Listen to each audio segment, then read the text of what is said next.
সকলকে জয় যিশু। আমি পাস্টর বিপ্লব সরকার। হোয়াটসঅ্যাপের বাইবেল অধ্যয়নে আজকে আপনাকে স্বাগত জানাই। আজকের বাইবেল অধ্যয়ন টিম ব্রাউনের তার ব্যক্তিগত অধ্যয়নের একটা রূপ আপনাদের কাছে প্রকাশ করতে চাই।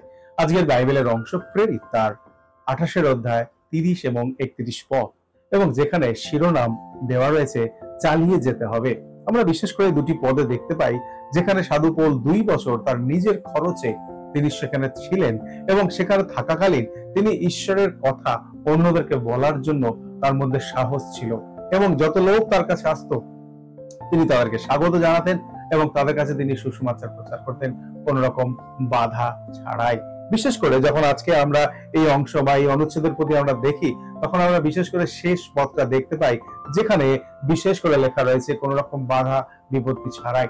আমরা দামাস্কাসের সেই মন পরিবর্তনের ঘটনার দিকে দেখতে পাই যেখানে সাধু পৌলের সাথে এক দৌড় শুরু হয়েছিল, এবং আজকের এই পথ যেন সাধু পৌল সে দৌড় শেষ করতে পেরেছে, এবং সেটা একটা লড়াই বলা যেতে পারে, কিন্তু কোন রকম বাধাই তাকে আটকে রাখতে পারেনি বা এমন কোনো বাধাই তার জীবনে আসেনি যেখানে তার সাক্ষ্য তিনি আটকে দেবেন।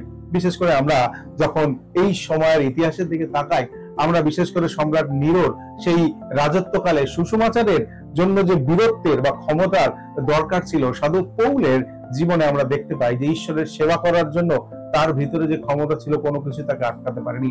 এবং বিশেষ করে নিরো ছিল সেই 20 শতাব্দীর হিটলারের মতো, যারা তাদের পথ পাওয়ার জন্য যে কোনো কাজ তারা করতেন, এবং মানুষদেরকে মৃত্যুর পথে ঠেলে দেওয়ার জন্য তারা কখনো দুবারের জন্য চিন্তা করেনি।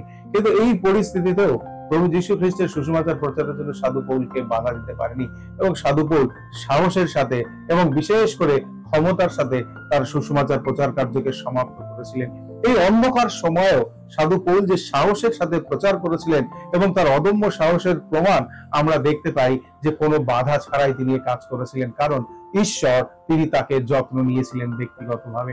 প্রিয় শ্রোতা, বিশ্বাস করুন, ঈশ্বর আজকে আমাদেরকে প্রেরিত 29 অধ্যায় লিখতে বলছেন।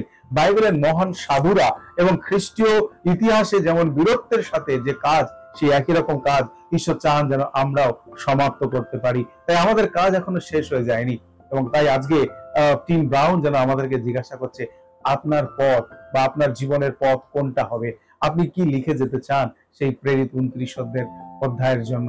তাই যখন আমরা প্রার্থনা করি তখন আমরা যিশুর কাছে এইভাবে প্রার্থনা করি, তিনি যেন আমাদেরকে বীরত্বের সাথে তার সেবা করার জন্য এবং বিশ্বাসকে রক্ষা করার জন্য যেন তিনি আমাদেরকে সাহস দেন।